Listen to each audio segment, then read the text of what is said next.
Well, we can cross live now to Joti Brar, Vice Chair of the Marxist-Leninist Communist Party of Great Britain and also author of The Drive to War Against Russia and China. You're most welcome to the programme. Just one detail, if I can start with. Vladimir Putin arrived in North Korea around 3 a.m. local time.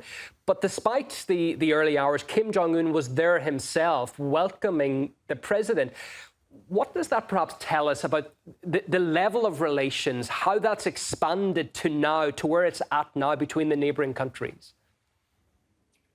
Thanks, Ewan, for having me. Sure. You know, Koreans are very hospitable people in general, and they believe very much in protocol. When a president of another country comes to visit you, it would be expected that the president would greet him. But it's absolutely right that doing so at 3 a.m. Says something above and beyond the usual levels of courtesy, and that is that this relationship is one which is highly valued by the Korean people and the Korean government. Yeah, this is Vladimir Putin's first trip to North Korea in 24 years. He's going to travel to Vietnam afterwards for another 2 days. That regional trip, what does that signify, perhaps to world powers who are watching overseas closely following events? You know, what I think we're looking at, Yunan, is a coming together of all the countries which are being targeted by imperialism in a new anti-imperialist bloc, which is becoming ever more strong and united and integrated in a way we actually haven't seen since the death of Joseph Stalin in 1953. You know, at that time, the imperialists worked really hard to sow divide amongst the socialist and anti-imperialist countries, and they were pretty successful in doing that and in using countries against one another. And what's happening now is that strategy has completely failed, and all the countries that they managed to kind of divide from one another and therefore isolate and target have realized that they either stand together or fall one by one. US State Secretary Antony Blinken has said that Washington is going to pull out all the stops to cut North Korea's alleged military support to Russia. But can I put it to you, what measures could Washington actually now resort to, especially considering both Russia and North Korea are already two of the most sanctioned countries in the world? Well, you've summed it up yourself there. There's nothing left to them to do apart from shout and fume. They are essentially impotent, and that's what's really making them rage so much. They have thrown everything they could at the DPRK. They've thrown everything they could at Russia. It has failed, and not only that, it's actually brought these countries together, and together they're going to break the sanctions regime even more effectively. Why is the US, South Korea, why are they so worried about Vladimir Putin's trip to North Korea? You know, South Korea is a colony of the USA. A lot of people don't quite realize that it's an occupied country.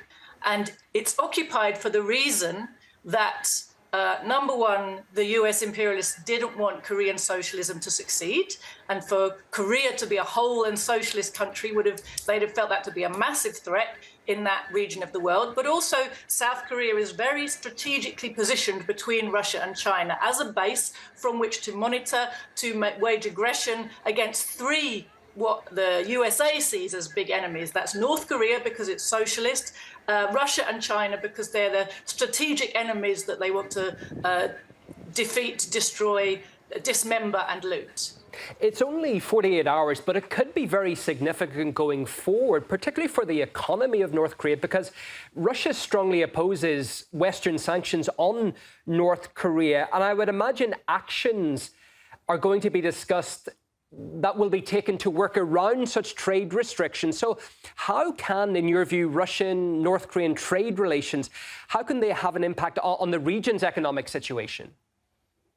It's really a wonderful thing for the Korean people that this is happening. You know, the sanctions regime was, as the Russians know, sanctions are a weapon of collective punishment.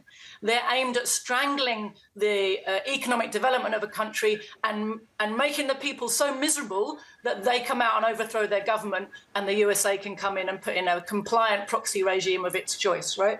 The sanctions regime on Korea has been really, really, really harsh. And it hasn't succeeded, but it has held back the development of the country, and it has inflicted a lot of suffering on the people.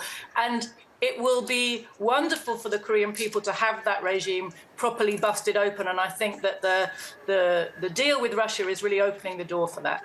Can I just put another point to you as well? Another big factor is China, because it's developing economic, political ties with North Korea and, of course, Russia too. How could all that influence the political dynamic in the region too? Because could we expect to see any new trilateral projects emerging in the near future, or just in a general sense? I think it's very likely that we will see such projects. And, you know, with the coming together of the three most targeted countries by imperialism, Russia, China, and the DPRK, all of which have long histories of developing strong self-defense, what we're seeing is a bedrock of a whole world anti-imperialist movement, which is going to give confidence not only to those three countries, but to the whole of the rest of the world, which is struggling to throw off the yoke of the US imperialists. Always a pleasure to talk to you. Thanks for your time and your thoughts. Political activist, editor and commentator Joti Brar, live on the programme.